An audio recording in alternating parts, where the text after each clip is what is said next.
네, 우리가 신앙을 우리가 좀 제대로 좀 풀어가기 위해서는 어떻게 해야 되는가? 그것은 내가 신앙에서 어떤 역할을 하는지 그것을 좀 알 수 있어야 합니다. 그래서 오늘 큰 문제를 다루지 않겠습니다. 작게 잘게 쓸어서 우리의 문제를 이렇게 명확하게 볼 수 있도록 우리가 좀 노력을 하고 싶은데, 그 일을 위해서 우리가 신앙 가운데서 내 신앙을 제대로 관리하려면 어떻게 해야 되는가? 그것은 내가 신앙 안에서 어떤 위치를 가지고 있으며 내가 무엇을 하고 있는지를 볼 수 있어야 합니다. 아멘. 아멘. 네.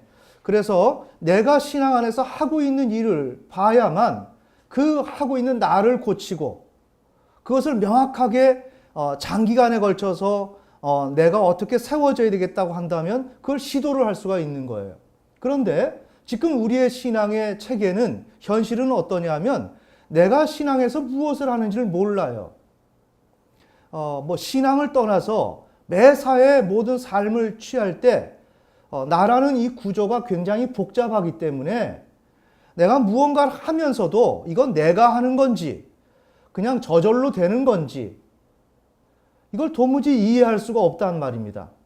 예를 들자면 우리가 운전을 하다가 전화가 급하게 왔습니다. 그래서 운전할 때 전화를 받아서는 안 되겠지만, 아니면 이렇게 극동방송이나 이렇게 듣고 이제 운전을 합니다. 그때 우리가 운전을 할 때 도로 주행을 한다면 도로 하나하나를 보면서 다른 생각하지 않고 도로만 보고 가느냐 말입니다. 아니죠. 먼 산도 보기도 하고 신호가 있지만 나도 모르게 신호를 지키고 있고 하는 이러한 장면들이 너무나 많다는 겁니다. 그렇다면 나는 지금 이 시간에 방송을 듣고 먼 산을 바라봤는데 어느 순간인가 내가 알아서 지금 신호등 앞에서 신호를 지키고 있는 거예요. 이거 참 희한하죠? 지금 이와 같이 우리의 지금 나라는 존재는 이렇게 단일한 어떠한 상태로 존재하는 것이 아니기 때문에 이건 상당히 전문가 수준이 아니면 내 상태를 알 수가 없어요. 그런데 이런 기독교에서 전문가 수준에 준한 그런 리더십이 있어서 그것을 가르쳐 줌으로 인해서 성도들이 내가 무엇을 하는지, 먼 산을 보면서 운전을 했지만 어느 순간인가 신호등 앞에서 나도 모르게 멈추고 있는 이런 모든 것들을 대해서 내가 우리 신앙 안에서 이해할 수 있도록 도와주고 가르쳐 줘야 되는데 그 일이 거의 전무한 상태입니다. 단지 그런 신자들에게 열심히 해라, 순종해라 이렇게 하지만 번번이 실패하고 넘어지는 우리들을 바라본다는 말이죠. 이렇게 될 때 그렇게 실패하는 그 원인을 찾으려면 나라는 존재를 찾아야 되는데, 앞서 말씀드린 대로 우리는 한편으로는 먼 산을 보고 운전하는 내가 있고 한편으로는 나도 모르게 신호등 앞에서 정지하는 내가 있단 말입니다. 이러한 다양한 구조 속에서, 역동 속에서 존재하는 나 자신을 이해하지 못한다면 신앙 안에서 내가 무엇을 하는지, 그러한 신앙 안에서 하고 있는 나를 발견하기 어렵다는 내용입니다. 아멘. 아멘. 자, 그래서 오늘은 신앙은 신자 자신이 하는 것이며 신자는 그 모든 과정을 잘 알고 있다. 신앙 안에서 내가 신앙을 한다면 나도 모르게 무슨 일이 터지는 게 아니라 나도 모르게 몰랐기 때문에 내가 오늘 이렇게 좌절하거나 실수하거나 실패하는 게 아니라 다 알았다. 아시겠습니까? 다 내 주관 하에서 이루어졌다. 내가 몰라서 이런 일을 했어요. 이건 다 거짓말이다. 이것 때문에 하나님 앞에서 우리가 심판을 받는다. 무섭죠? 다 내 책임이라는 거예요. 오늘 그것을 좀 드러내고 싶은 거예요. 하나의 단면. 그래서 여기에 성경 구절 많이 나오지 않았습니다. 하지만 오늘 우리의 인식의 과정 속에 내가 지금 인식 가운데서 나라는 존재는 어떻게 움직여지고 있고 그걸 알아야만 내가 어디에 걸쳐 있는지를 알아야 그 걸쳐 있는 나를 놓고 회개하고 돌이킬 거 아닙니까? 그래서 오늘 설교에서 욕심을 크게 내지 않고 단지 이 부분만 한번 확인하는 작업만 하더라도 우리는 매우 큰 것을 얻는다고 생각합니다. 아멘. 아멘. 자, 그래서 오늘 이 내용을 좀 살펴보면서 제가 앞서 말씀드린 이 내용을 정리하는 시간을 갖고자 합니다. 자, 여기 제가 누누이 말씀드리는 이 사탕의 문제를 여러분들에게 말씀드립니다. 그러니까 정신분석, 우리 정신에 대한 세계를 고차원적으로 남이 알아듣지 못하는 언어로 설명하면 그거는 학문이 아니에요. 그거를 누구나 이해하기 쉽게끔 아주 디테일한 사례를 통해서 설명이 되어질 때 어떠한 내용이든지 진리가 그대로 살아있는 것이며 전달이 된다고 저는 생각을 합니다. 자, 그래서 오늘 현실 가운데 이거 달고 맛있는 이 직수입 사탕입니다. 우리 때만 해도 이 사탕은 참 귀했는데 요즘이야 뭐 바라보겠습니까? 자, 그렇지만 예를 들어서 맛있는 사탕인데 우리 대상을 한 서너 살짜리 아이로 여기서 우리가 생각을 해봅시다. 자, 그렇게 될 때 사탕 5개가 여기 있어요. 그래서 엄마가 누구누구야 1개만 먹어야 된다 이렇게 얘기를 했어요. 그래서 너 많이 먹으면 이빨 썩는 거야. 하나만 먹어야 돼. 이렇게 지금 엄마가 얘기했어요. 그러면 이제 이렇게 되었을 때 우리가 어떻게 움직이나 나는 도대체 어디에 존재하나 하는 것을 이렇게 좀 도식화를 시킨 거예요. 하나님 말씀에 순종해야 돼. 나를 경외해야 돼. 너희가 육신을 쫓지 말아야 돼. 지금 이렇게 말씀하신단 말이에요. 그러면 나는 어떻게 하죠? 잘 가다가 몰랐어요. 난 이렇게 하려고 했는데 뭐 깜빡 잊었어요. 이해가 되시죠? 뭐 여러 가지 얘기할 수 있어요. 이거 다 거짓말입니다. 지금 그거 얘기하려고 하는 거예요. 자, 우리는 여러분들의 영혼을 수술하는 것이에요. 여러분이 지금 어떠한 생각을 미묘하게 갖고 있는 그러한 차이들을 분명히 밝혀내어서 요거 잘못됐다라는 것을 바로 잡아주어야 여러분이 신앙을 똑바로 할 수 있기 때문에. 아멘.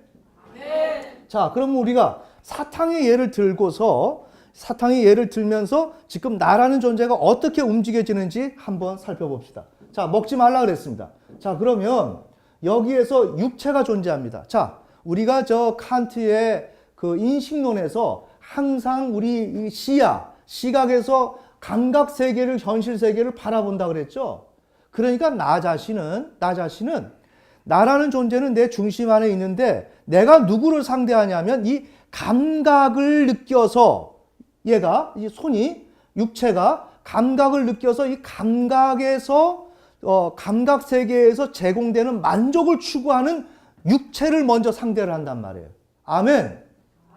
맞겠죠? 지금 내 육체가 막 배가 고파서 지금 오장육부가 그래서 내 위가 텅텅 비었기 때문에 먹을 것을 원해요. 그럼 나는 누구를 상대를 해요? 육체를 상대하죠. 맞습니까? 네, 천천히 봐야 돼요. 그래서 칸트가 감각 세계를 인간은 조우한다고 얘기한 거예요. 그렇게 감각 세계를 만났을 때 그것을 감각으로 알고 나중에 지성, 오성으로 그다음에 지성이 오성이죠. 그다음에 이성으로 분별해서 종합해서 그 무엇이다라고 판별을 내린다고 제가 말씀드리는 거예요. 칸트가 그렇게 얘기했던 것이죠. 그러니까 그것처럼 지금 나라고 하는 존재는 내가 단지 외부에 있는 어떤 감각 세계를 상대하는 게 아니라 정리되시나요? 나라고 하는 육체 자신도 감각 세계단 말이죠. 맞죠? 나라는 육체 자신도 감각 세계다. 이건 매우 지금 중요한 내용을 얘기하는 것입니다. 자, 그러니까 내 육체는 어때요? 사탕을 먹고 싶죠? 이렇게 막 군침이 도는 거예요.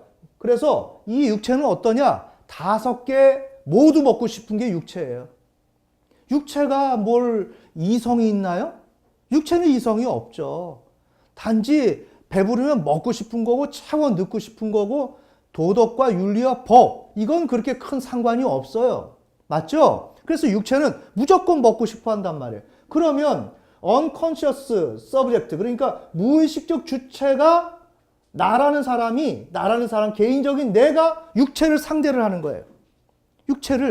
육체가 먹고 싶어 하는 것을 지금 조우하고 상대를 하는 겁니다. 자, 이렇게 될 때 이 무의식적 주체는 육체의 요구 5개 모두를 먹고 싶어 하는 그 요구와 사탕 5개 먹으면 안 되고 하나만 먹어야만 된다라는 사실을 지금 무의식적 주체는 안단 말이에요. 맞죠? 지금 엄마가 이렇게 얘기를 했으니까. 자, 이럴 때 우리가 어떤 결정을 하는가 이걸 잘 봐야 돼요. 제가 뭐라 그랬습니까?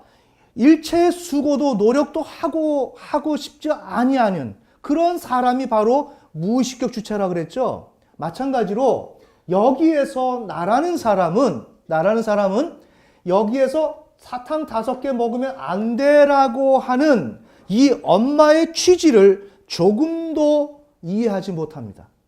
천천히. 우리 학생들이 어머니 부모님이 뭐라고 말씀하시면 그 말을 내가 알았어 하면 될 거 아닙니까? 라고 거친 반응을 보이면서 내가 다 아는 것처럼 하지만 몰라요. 그 소리는 조금도 모릅니다. 나는 어디에 있다? 이 육체의 요구에 꽂혀 있다. 육체의 요구에 꽂혀 있고 그것을 요구하는 것을 만족하는 것에 집중되어 있고 그것을 내가 어떻게 성취하느냐에 기울어져 있는데 그것을 방해하는 게 뭐예요? 부모님의 외부의 그런 교육이나 제재 이것이 나를 방해하는 거예요. 그러니까 알았다고 얘기하는 거예요. 알지 못해요. 그래서 지금 육체는 5개 먹고 싶어 하고 그 다음에 내 외부에서는 하나만 먹어야 되고 즉 5개 먹으면 안 된다고 얘기할 때 결정을 어떻게 하는가? 육체의 요구를 포기하지 않아요. 이거 굉장히 중요하다고요. 육체의 요구를 포기하잖아요. 원칙을 어디에 두느냐? 육체의 요구에 둔다고요. 그거 두고 육체를 지지하고 지향하는 거예요. 요거 원칙을 여러분이 기억을 해야 됩니다. 나는 하나님의 뜻을 받아들이려고 하는 게 아니라 육체의 요구를 받아들이고 그걸 성취하는 쪽에 모든 관심을 두고 있다. 그 다음에 하나님 말씀, 부모님 사탕 5개 이거는 하나의 들리는 소리에 불과하지 그건 나한테 중요한 게 아니다. 자, 이렇게 될 때 상태는 어떻습니까? 조급한 마음이 들어요. 자, 왜? 이 5개를 다 먹어야 되는데 5개를 다 먹어야 되는데 이쪽에서는 하나만 먹으라고 하니까 빨리 어떻게 5개를 먹을 수 있는가? 여기에 지금 관심이 가는 거죠. 그래서 그렇게 하면서 장차 치아를 뽑아야 할 상황을 고려하지 않습니다. 잘 보세요. 우리 학생들이 공부해라 그렇게 하지만 그것을 생각하지 않아요. 공부하지 않으면 내가 어떻게 될 것이라는 생각을 하지 않아요. 왜? 먹고 싶으니까. 맞습니까? 네. 먹고 싶기 때문에 그 생각을 안 하고 싶어 하는 거예요. 매우 지금 중요한 내용을 얘기하는 것입니다. 그래서 오직 사탕 5개 모두 먹고 싶은 마음으로 자아의 입장에 서려고 하는 거예요. 자, 우리가 말씀드렸죠. 나 개인의 입장에 있을 때 무의식적 주체. 이게 사회적인 관계적으로 들어가게 되면 자아라고 하는 이름으로 내가 위치로 서게 된다. 자, 이렇게 됐을 때 나는 이렇게 먹고 싶은데 나 개인적 상황이고 나는 육체에 기울어져 있는 상황인데 여기에서 이제 나는 자아로 변화가 되어야 할 시점, 엄마한테 응답을 해야 될 시점은 자아로서 나죠. 네. 자, 그러면 이때 나는 어떻게 하는가? 모두 먹고 싶은 마음을 가지고 자아의 입장에 선다는 거예요. 천천히. 내가 하나님 앞에 순종하기를 원하고 한다고 하지만 그건 거짓말입니다. 순종을 원하지 않고 나는 어떻게 하면 불순종을 하고 싶은데 불순종하고 싶어하는 마음을 어떻게 틈새를 봐서 불순종하냐? 예? 어떻게 틈새를 봐서 무언가를 이뤄내느냐? 하는 것입니다. 자, 이렇게 그러니까 이러한 상황이 있는데 이 상황에서 이 무의식적 주체가 자아로 변화가 될 때 이 무의식적 주체는 단순히 변화가 되는 게 아니라 이 무의식적 주체는 자아를 통제하고 조정을 하게 돼 있어요. 천천히요. 내가 먹고 싶다고 한다면 먹고 싶은 그 마음을 가지고 이 자아는 현실 세계를 살아갈 때 그 마음을 가지고 현실 세계를 살아간단 말이에요. 맞죠? 마음은 그렇게 있는데 현실을 깨끗하게 마음 지워버리고 내가 그렇게 살아가나요? 아니죠. 그 마음을 그대로 가지고 내가 어린 시절에 참 못 먹고 못 살았는데 나는 이제 앞으로 잘 성장해서 좋은 가장이 되고 훌륭한 가정을 꾸밀 거야. 맞죠? 이와 같이 내가 어린 시절에 이런 거, 그 마음을 가지고 그게 뭐예요? 무의식적 주체. 그런데 내가 오늘 사회생활을 한다면 어떻게 살 거야? 그럼 결국은 무의식적 주체가 자아, 그 자아 속에 판단하는 게 누구? 이성. 판단기관이 이성. 이 이성, 자아를 조정한단 말이에요. 통제하고 조정한단 말이에요. 맞죠? 네, 이 무의식적 주체는 자아에게 영향력을 행사한단 말이에요. 단순히 차단된 관계가 아니란 말이죠. 자, 그래서 얘가 얘를 조정합니다. 자, 그러니까 결국은 이성이라고 하는 것은 냉철한 판단을 내려야 되는 거예요. 우리 나 자신의 어떤 검열기관입니다. 사물에 대한 인식, 정확하게 이건 분필이다, 뭐다라고 판단을 내려야 되는 거예요. 그런데 이런 것은 판단하기가 쉬워요. 그러나 내가 급할 때 신호를 위반해도 되느냐 하는 문제. 신호를 위반하지 않습니까? 이성은 어떻습니까? 신호 위반하면 안 돼. 맞죠? 그거 옳은 거야 라고 돼 있지만 내가 급해 보세요.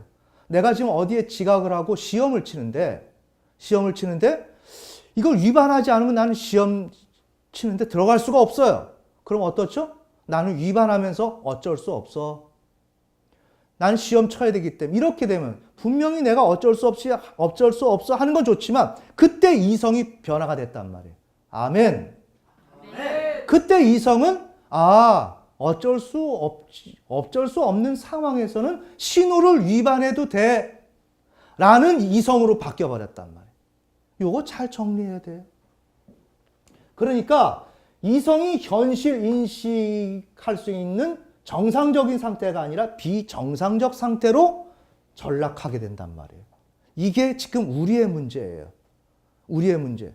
내가 지금 뭐 때문에 그래요? 내 욕구 때문에 지금 이성 판단력이 저하가 되는 거예요.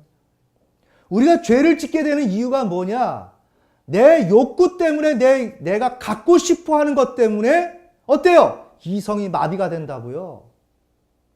천천히. 지금 이 내용은 설교 만 편 듣는 것보다 더 나아요. 지금 내가 어떻게 인식하고 내가 어떻게 살아가는지 그조차를 모르면서 지금 엄청나게 위험한 신앙의 세계에 발을 딛고 있단 말이에요, 우리가. 이 신앙은 한 번 오차가 발생되면 죽는 겁니다. 알겠습니까? 이건 엄청나게 중요한 일이에요. 그 다음에 여기서 제대로 분명히 살아가면 하나님의 엄청난 축복을 받고 은혜를 입어요. 그런데 우리가 그걸 몰라요. 내 마음대로 산단 말이에요. 무엇? 무의식적 주체의 이 욕망. 모든 것을 육체의 요구를 지지하고 지향하고 결코 그것을 포기하지 않으려고 하는 이 나를 언제나 중심으로 우리는 살아간다. 자, 그래서 인식이 비정상화가 되죠. 그러니까 어떻게 돼? 사탕 5개 먹어도 괜찮을 거야. 보이십니까? 이 욕망이 통제 조정을 해서 누구를? 자아와 이성을 흐려진 거예요. 흐려져서 그럼 뭐 어쩔 수 없지. 사탕 5개 먹을 수 있는 거 아니야? 이렇게. 분명한 것은 이성은 5개 먹으면 안 돼! 라고 알았단 말이에요. 그런데 이성이 흐려지는 거예요. 자, 그 다음에 치아 손상? 그거? 그렇게 뽑아야만 될까? 그렇게 뽑게 될까? 요거. 어떤 우려, 분명히 여기서 객관 현실에서 너 이렇게 하면 이렇게 된다? 하나님이 너 이렇게 순종하지 않으면 이렇게 된다? 얘기해도 그거는 안 들어. 찬찬히 안 듣는 거예요. 아니, 내가 하나님 앞에 멸망당할까? 내가 하나님 앞에 어떤 심판을 받을까? 에이, 그렇지 않을 거야. 그렇지 않을 거야. 조금 머물러서 갑시다. 네. 사탕의 예가 굉장히 중요해요. 그거 1, 2개 먹은들. 그러나 사실은 그거를 먹고 지속적으로 먹으면 나중에 이빨을 뽑아야 돼요. 그게 명확한 현실인데. 그게 이성인데. 이성이 그것을 판단하고 있는데.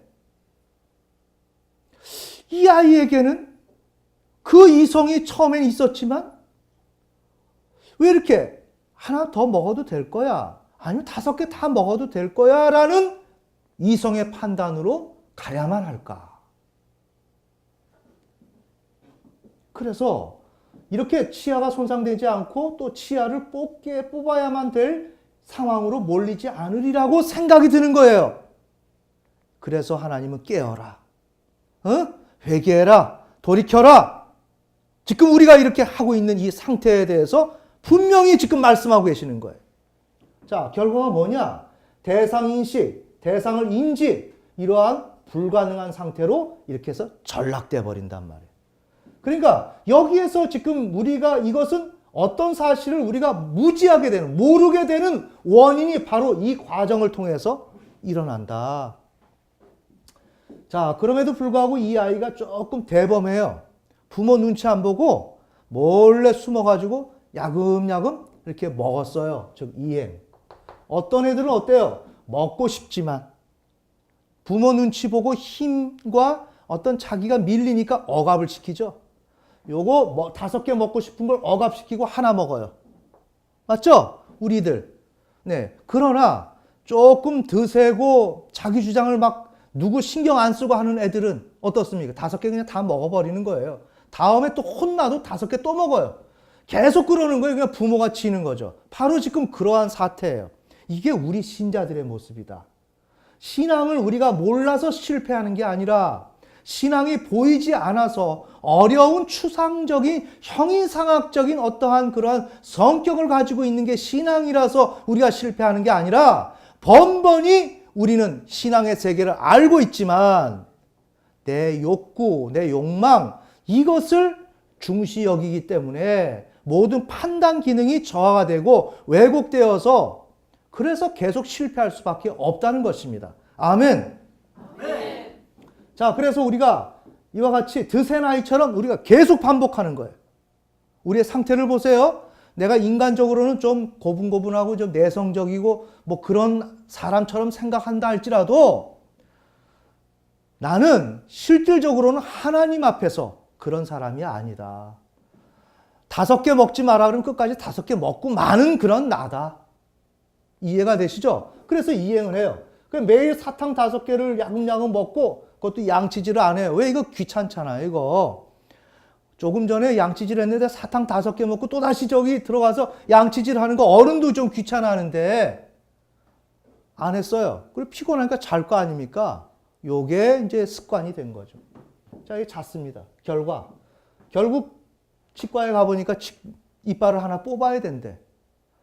그래서 제가 초등학교 때 학교에 그때만 해도 우리 학교에 보건소에서 나와서 이빨 이렇게 상태를 보고 뽑아야 된다. 벤치로 막 뽑고 그랬거든요. 그래서 그 벤치로 뽑는다 그래서 그냥 도망갔어요, 집으로. 이건 도저히 생각만 해도 이거는 할 수가 없는 거예요. 그래서 그 상황이 어떻게 벌어졌는지 모르지만 학교가 수업 마치고 나서 그랬기 때문에 저학년인데도 불구하고 너무나 무서워서 그냥 가방 들고 그냥 집에 가버렸어요. 그것처럼 이렇게 치아를 뽑아야만 된다는 현실이 딱 주어지면 우리가 얼마나 두려워요. 그렇죠? 하나님께서 우리에게 너 이렇게 잘못했어. 너 이렇게 잘못한 거 이렇게 할 거야. 라고 얘기하면 얼마나 두려워요. 두렵죠? 자, 이렇게 두려운 상황이 온다면 이때 고백을 어떻게 하는가? 잘 보세요. 난 사탕 5개 먹으면 치아를 뽑아야 할 상황에 놓이게 될 것이라는 것을 사실은 몰랐어. 이게 우리가 하는 말이에요. 조금 얄밉죠? 네. 나는 이렇게 먹어도 이렇게 될 줄은 몰랐어. 우리가 이렇게 얘기한단 말이에요. 그러면 저는 이걸 얘기하고 싶은 거예요. 과연 정말 몰랐을까? 이게 바로 우리가 일반적으로 반응하는 양식이다. 다 한다. 자, 평가. 자아가 사탕 5개를 먹으면 치아를 뽑아야만 한다는 것을 몰랐다고 말하는 것은 옳지 않다. 자, 여기서 현실에서 엄마가 사탕 5개 먹으면 너 치아가 손상될 수 있다, 뽑아야 된다 이 얘기를 하면 여기서 자아가 이성으로서 들었죠? 들었지 않습니까? 들었어요. 네. 천천히 하나님이 우리에게 성경을 통해서 분명히 말씀하세요. 네? 저기 내 법규와 내 판단의 법도를 지키면 그것들 가운데서 살리라. 이걸 했어요. 이렇게. 여기서 삽니다. 우리가 인생 가운데서 이른바 성공, 승리하는 것은 뭐? 하나님의 법규와 판단의 법도 이것을 지키며 사는 거예요. 아멘. 아멘. 사탕 먹으면 안 돼, 5개 먹으면 안 돼 하는 것처럼 하나님 이 말씀하는 거예요. 그런데 지금 우리는 그 말씀을 이렇게 지금 자아가 사탕 5개 먹으면 안 된다라고 듣는 것처럼 우리 또한 그렇게 듣고 있다는 거예요. 듣고 있다. 근데 판판이 실패한다. 동일한 것입니다. 자, 그래서 저기서 분명히 들었다. 알고 있었다. 그러나 무의식적 주체의 통제와 조정을 받아.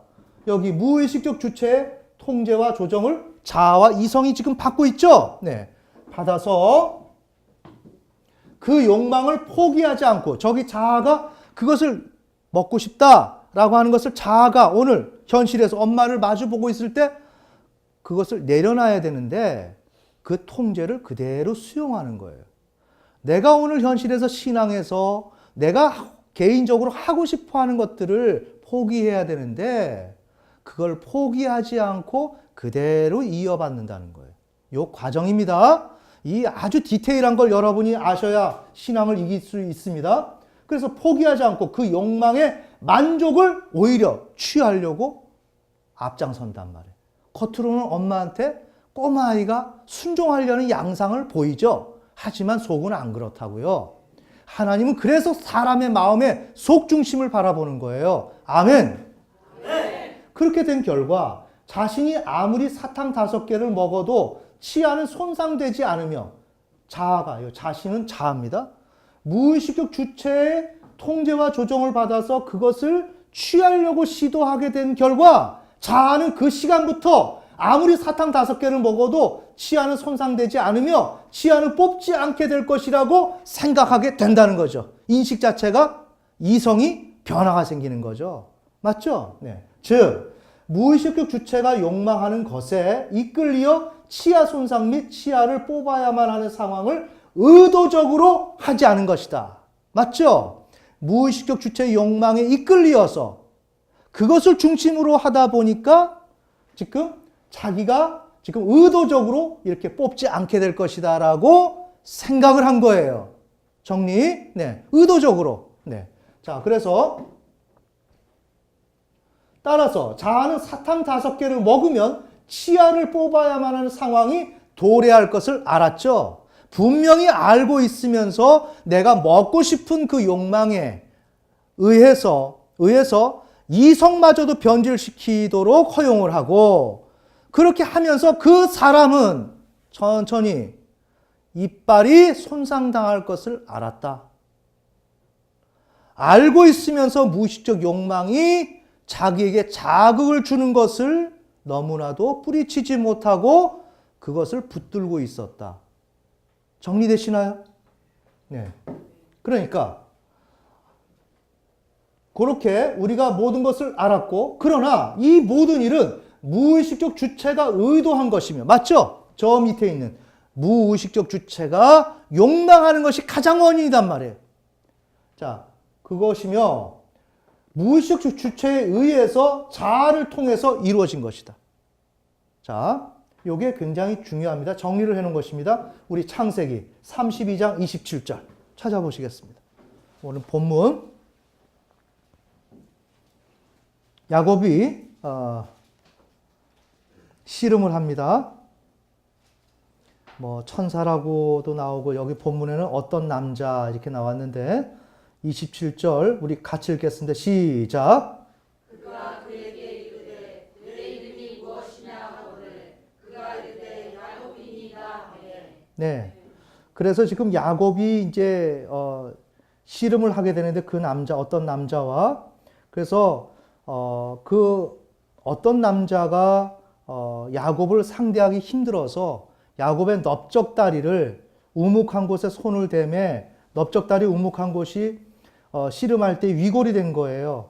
그러니까 이제 손상이 당했죠, 야곱이. 그래서 하나님에게 더 매달려야 되겠죠. 그래서 축복하지 않으면 안 됩니다. 라고 얘기하면서 피조물의 위치로 들어가는 거예요. 창조주 하나님 나를 도와주셔야만 합니다. 하는 그 위치로 들어가는 거죠. 그러니까 그가 이른바 이제 하나님이라고 지칭하고요. 하나님의 사자라고 한다면 그가 그에게 이르되 내 이름이 무엇이냐 하거늘 이르되 야곱입니다. 너 이름이 뭐냐? 너 정체성이 뭐냐? 지금 너 이렇게까지 한 것, 하나님을 의지하지 않고 살아왔던 너 지금 정체성은 뭐냐? 이름이 뭐냐? 야곱입니다. 속이는 자입니다. 속이는 자입니다. 야곱의 무의식적 주체는 자아 뒤편에서 자아를 조종하면서 세상을 모두 자신의 소유 대상으로 삼으려고 시도해왔다. 세상, 하나님, 신앙. 알겠습니까? 네. 그래서 하나님께서는 그런 야곱의 무의식적 주체를 지금 다루시고 있는 거예요. 정리되시죠? 네.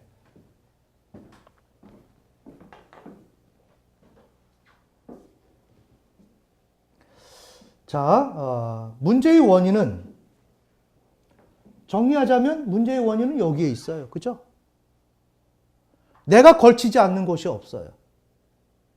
여기 걸쳐 있고 이것을 가지고 내가 자아에게 영향을 주고 맞죠? 천천히. 자아는 무의식적 주체의 욕망을 그대로 받아들이고 분명히 엄마는 5개 먹지 말라 그랬는데 그것보다는 무의식적 주체의 영향을 받아서 이 이성이 흐려진단 말이에요. 이해가 되세요? 네. 그래서 지금 이행을 하는 거예요. 또 이 자신이. 자, 그러니까 내가 여기에 소속되지 않은 곳이 있습니까? 내가 여기 걸치지 않는 곳이 있어요? 내가 다 하는 겁니다. 내가 다 하는 거라고요. 오늘 야곱의 사례처럼 야곱의 무의식적 주체가 지금 자아를 통제하고 모든 것을 해서 모든 대상을 자기의 손에 넣고자 그 잡고자 그렇게 시도했던 거예요. 우리 창세기 25장. 야곱이 태어날 때부터 그랬어요. 소유욕. 여러분이 세상을 소유하고자 하는 욕심. 이 자체가 여러분을 멸망으로 가져오는 거예요. 창세기 25장 26절만 읽읍시다. 25장 시작. 그 뒤에 나온 그의 동생은 자기 손으로 에서의 발꿈치를 잡았으므로 그의 이름을 야곱이라 하였더라. 네.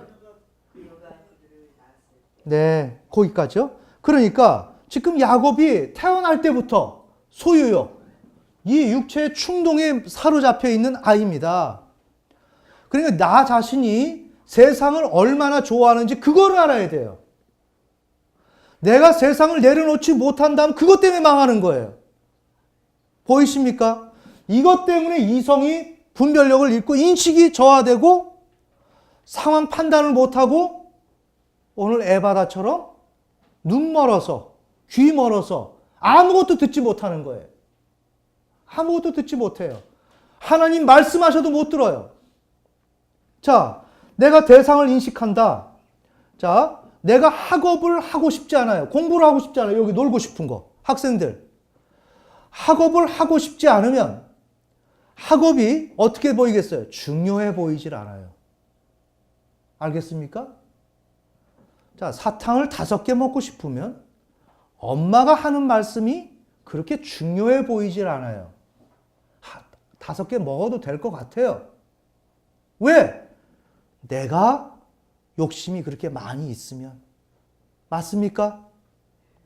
네.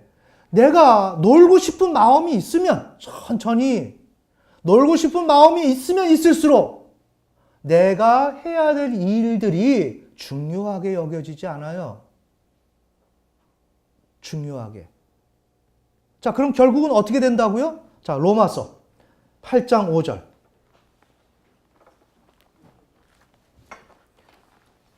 내가 육신을 자꾸 육체가 요구하는 것을 그걸 따라가면 그게 중요하게 여겨지지 않아요.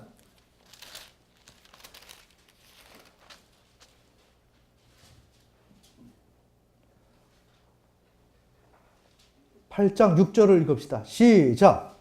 육신적으로 생각하는 것은 사망이요 영적으로 생각하는 것은 생명과 평안이니라. 네, 바로 이 구절이 여기에 해당되는 내용이에요. 우리가 육신적으로만 생각을 하면 내가 육체가 요구하는 것을 생각하면 학업을 하는 사람은 학업이 귀중하지 않고 신앙을 하는 사람은 신앙이 중요하게 보이지 않아요. 귀찮죠? 맞나요? 자기 십자가를 지고 가라고 하는데 나는 충동에 사로잡혀 있는 난데 어떻게 십자가를 질 마음이 있습니까? 그러면 어때요? 그 신앙이 귀찮아 보이는 거예요. 그 신앙은 회피의 대상이 되고 마는 거예요. 결국은 뭐예요? 내가 어떤 마음을 갖고 있냐. 그래서 우리가 육신을 쫓으면 사망이란 말이에요. 이렇게 가게 되면 그냥 사망으로 가게 되는 거예요. 문제는 뭐냐? 내가 소유하고자 하는 것, 야곱이 잡고자 하는 것, 평생 잡는 거 아닙니까? 속여가면서 이렇게 하면서 둘러치고 해서 남의 소유를 내 소유로 잡아야 하는 거 아닙니까? 알겠습니까? 그것으로 끝나면 좋은데 하나님을 모른단 말이에요. 하나님을. 그래서 나중에는 코너에 몰리니까 야복강가에서 씨름을 하면서 이제야 하나님을 찾게 되는 거예요. 그때 찾게 될 때 하나님은 너는 누구냐 이렇게 하는 거예요. 나는 여기서 지금 속이는 자입니다. 아멘. 나는 여기서 속이는 자입니다. 하나님은 매우 디테일하신 분이에요. 이 온 우주 만물의 먼지 한 톨부터 시작해서 다 관리하시는 분인데 지금 우리의 하물며 이 생각의 이 구조, 인간이 학문을 통해서 이렇게 설명해 나가기도 하는데 어찌 하나님께서 인간의 그 생각을 꿰뚫어 보지 못하겠어요. 그런데 이와 같이 복잡한 이유를 들어서 나 자신이 어때요? 이 구조 속에 숨는 거예요. 그건 내가 숨을 뿐이지 하나님 앞에 나는 그대로 드러나 있는 것입니다. 자, 오늘 제가 설교를 말씀드리는 이유는 내가 신앙을 하면서 여기처럼 나 이렇게 될 줄 몰랐어. 나는 잘 안 돼. 나는 잘 몰라. 이런 얘기들을 많이 한단 말이에요. 그건 다 거짓말이다. 앞으로 그런 소리 하지 말자. 다 내가 하는 거다. 다 내가 하는 거다. 내가 걸치지 않은 곳이 없다. 다 내가 하는 거다. 여기서 빠져나갈 구멍이 있으면 한번 찾아보세요. 빠져나가시면 됩니다. 이거는 누가 해주는 것도 아닙니다. 아멘. 제가 여러분들을 어떻게 하는 것도 아닙니다. 하나님이 여러분을 어떻게 강권적으로 해서 하는 것도 아닙니다. 여러분이 해야 되는 것입니다. 여러분이. 그럼 나는 무엇을 해야 돼요? 요거 싸움이죠, 요거. 요 감각세계. 육체가 원하는 이 감각세계. 네? 육체가 원하는 그 자체, 육체는 감각을 원하니까, 어떠한 충동을 원하니까, 그 원하는 그 감각세계를 상대로 내가 어떤 입장을 취하느냐, 이것이 신앙의 모든 승부를 가늠한다는 것이죠. 자, 그래서 우리가 신앙을 하는데, 신앙의 세계는 원칙 하나를 우리가 어그러뜨리고 불순종하면 큰 화를 불러옵니다. 매우 무섭습니다. 네. 그게 시편 기자가 하나님 앞에 탄원하는 기도가 그거예요. 하나님이요, 이 의로운 자에게 의를 내려주소서. 저를 돌아보세요. 저에게 구원을 주세요. 뭡니까? 우리가 이렇게 충동으로 살아가니까. 충동으로 살아가니까 문제를 매일 만나는 거예요. 아멘. 그건 의로운 자가 만나는 것이고 어떤 측면에서는 나는 의롭지도 못하다. 나는 의롭지도 못하다. 왜? 내가 하나님 앞에서 이삭을 드려야 되겠다라고 단판을 접은 적이 없으니까. 알겠습니까? 난 단판 접은 적 없으니까. 내 새끼, 내 모든 걸 다 내려놓고 하나님, 나는 항복입니다. 한 적 없으니까. 하나님이 그 코너까지 몰아간 적이 없으니까. 설마 하나님 그렇게까지 할까?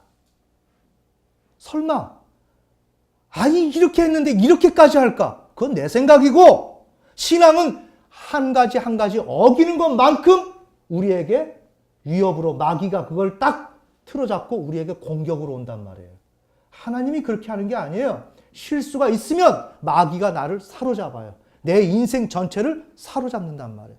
그때 우리는 어떻게 돼요? 구원을 필요로 하는 거죠. 그때 어떻게 돼요? 우리는 보혈을 찬송 부르고 보혈을 의지하면서 예수 그리스도를 의지해서 우리는 돌파해 나가야 되죠. 아멘. 그럼에도 불구하고 이게 내가 근본적으로 여기에 압도되어 있으면 어떻게 됩니까? 보혈을 아무리 의지하려고 해도 이게 홍수처럼 달려오기 때문에 안 됩니다. 그 다음에 나 자신이 이렇게 하나님을 의지하지 않고 충동에 사로잡혀 있으면서 하나님에 대한 개념이 없는 사람에게는 하나님께서는 어떻게 하신다? 극도의 심판이 내려진다. 알겠습니까? 인생 자체가 행불행은 어디에서 결정된다? 내가 하나님을 어떻게 인식하고 라이처스니스를 얻고 있는 사람이냐? 이거에 따라서 주어진다.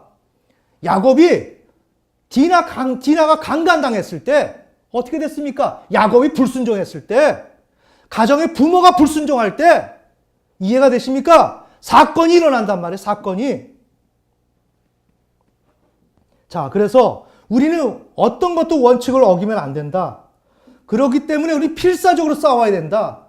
그 일을 위해서는 나의 무의식적 주체의 욕망, 욕구, 내가 하고자 하는 이것을 거절할 수 있는 마음을 키워야 된다.